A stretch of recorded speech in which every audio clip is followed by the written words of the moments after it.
everybody, welcome back to my channel. Today I would like to start with a new kind of videos. I was thinking that maybe you'll find interesting to see how I'm starting a project, how I'm starting with choosing the fabric for the pattern or the pattern for the fabric, and the fitting of it, and then at the end the result. So today I will start this series with a favorite garment to sew for me, coat, and I will talk about the fabric I'm choosing, interfacing a little bit, what kind of changes I want to make to the pattern, and I'm also going to show you how what books I'm using when I need to fit a coat, and also a little bit tips and tricks where I can find them when sewing a coat. So the coat is the Chaval Coat from Liesel & Co. I'll put a link in the video description. It's a pattern they released last year, at the end of the year somewhere. And I have it prepared. So as you might know, if you are following my Instagram account, I am also part of the Minerva Makers program. So I'm getting fabric from them, which I can choose from a list of fabrics, and then I can make whatever I want in exchange of a blog post. So that is nice because, you know, free fabric, and I get the chance to work with really nice fabrics, and this is something I really like about the Minerva program. So last December I could choose this one. Is a really very nice cashmere blend. It's very soft and very nice. To be honest, I was thinking it was on Minerva website they have like for some fabrics they have a video where you can see how the fabric feels. So in my head it was a little bit softer than or not softer but thinner than this. Although the description was a heavy wool, so I chose this with a Chaval Coat in my head. And to be honest, I did not expect to be so blue, but on the website it is really kind of royal blue. So this is the wool I'm going to work with for the Chaval Coat. And here behind I have another blue coat which is made with a Lisette pattern, which are designed also by Liesel, but they are designed for batik. So, but in my defense, this is really another kind of blue. This blue is much lighter than this blue, so they are not going to be the same, and also the style is pretty different. So this is the wool I'm going to use for the Chaval Coat, and I'm going to put a picture here of it and of the as you can see also of the drawings. And I'm only thinking that because this wool is pretty thick, I think I'm going to have to change the pockets, and I was thinking to use the pockets from the batik 6385, although these pockets are used in a princess seam. I can make them as a Welt pocket with a flap, so I'm going to make this. And I'm going to use, I think, the pieces from this one to make my life easier and not to spend too much time on making myself the pieces. And so this is going to be the fabric for the outer shell. And although I am a big fan of crazy linings in coats, and almost, I think in all my coats I have all kind of prints and crazy colors, I think I'm going to go really low-key with this one, and I'm thinking on I have a cat here, I'm sorry, and I'm thinking about using a satin, and I have this one which is a little bit darker than you can see in the cam, but it's really soft, and I think is very much is a good match for this blue wool. And I also have this green one which is much darker than you can see on the screen, and this is against the blue fabric. I really like this combination too. I had also some other blue lining, but I just cannot find it now. I need to search more deeper in my stash. So the lining is going to be one of these two, and if I can find the blue one, I'm going to put the blue one, and maybe I'm going to pop a picture of that if I find it on my Instagram account. So be sure to check that out. On Instagram, my account is @calcedonia_sewing, and there you can find me. So these are the linings, the candidates for the linings. I hope I have enough. And otherwise, when I'm making a coat and I don't have enough of the main lining that I want to see, my cat is eating something here, I am using for the sleeves another kind of fabric. Of course, also lining fabric is very important for the sleeves because I need to have something that is very slippery. And I can always use another print or another color. Is not so much visible as it will be for the rest of the coat. This Butterick 6385, I made it a few years ago in this color. It's also a cashmere blend, very, very nice. And here I used those pockets that I want to use now. I think they work best with, or they work pretty well with a thick fabric. Here there are also 2 layers, so I think the blue one is also going to be okay. And this is the lining I used for this one. It's really, really cool, I think.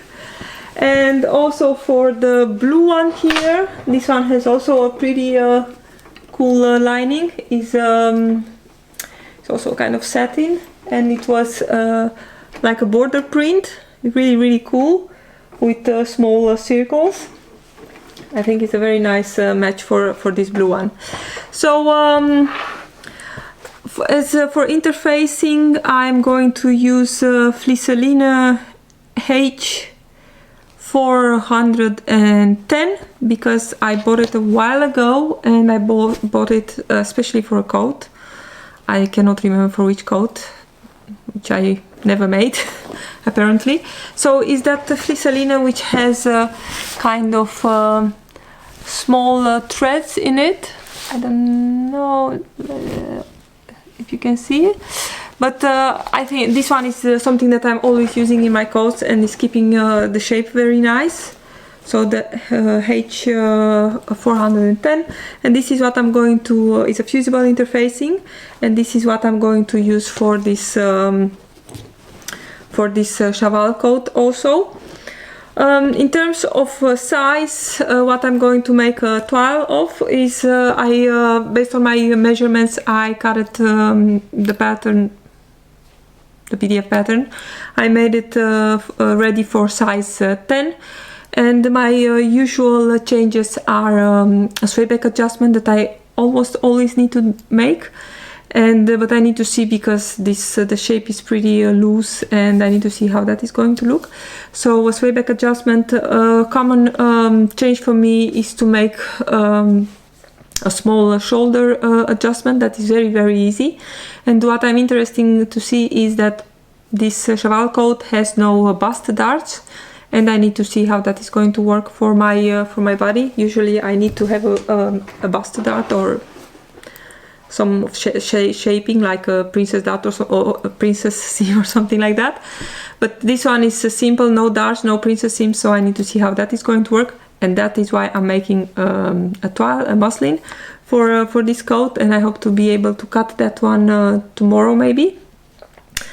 And also there I'm going to practice one of the pockets to see how the position is going to be, and you know, to be sure that I get it right on the final coat. And I promised you to show you a little bit the books I'm using most of the time when I'm making a coat. Although the instructions from Lisette Patterns and Liesel & Co Patterns are pretty good, and they have, for the Chaval coat, they have also sew along on their blog. I'll pop a link here in the description. But most of the time I have my own ways to make my coats.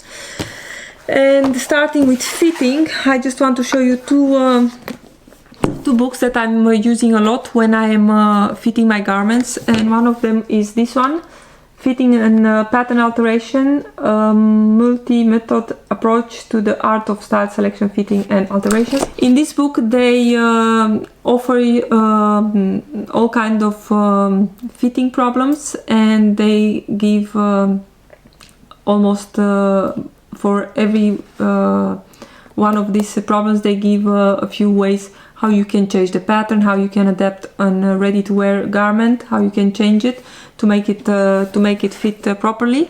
And there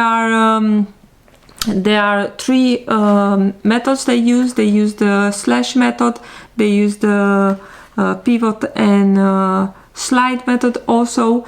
And I think it's really great because you can have there are a lot of diagrams and a lot of drawings and all kind. I think it's a great book. This is really a great book that I'm using a lot. And if it's something that I cannot find in this one, I have always other ones. But the pivot and slide method which they use in this book is also a method that you'll find in this book from Nancy Simon. This is not as it doesn't have so much fitting problems as the other one, but I think for the most important this is very useful. Here there is also a pivot and slide method to make a sway back adjustment on a pattern that is on the fold. That is really cool because then you can keep your back bodies on the fold, and then you have to pivot and slide, and you can keep that on the fold, but then still take that amount of the back length out. So this is really great. And I know that there is here also a method to add to your bust when you don't have a bust dart. So this is also something that I'm using a lot when I fit my garments.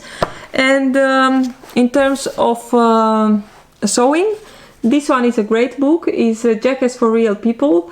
Is a really great one. They are next to a lot of fitting examples and fitting alterations that you can make.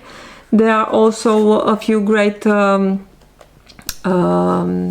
should I say, details on how to sew a jacket with a vent and with a back lining and all kind of stuff. It's really a helpful book. So this is with what I'm going to start working on my Chaval coat. I hope you enjoyed this video. If you have I don't know, maybe suggestions, or if you want to see some other things in these short videos, I'll be happy to hear those in your comments. And very soon I'm going to come back here with a new video with my muslin, with my toile, and to show you how the fit is and what are my changes going to be in order to get it fitted right. Who knows, maybe it's going to fit really perfect. I doubt, but who knows, maybe I'm lucky this time. Okay, thank you so much for watching. Don't forget to subscribe to my channel, put your notifications on with that little bell, that you'll receive a message when the new video is coming up online. Thank you so much again for watching, and I hope to see you next time. Bye!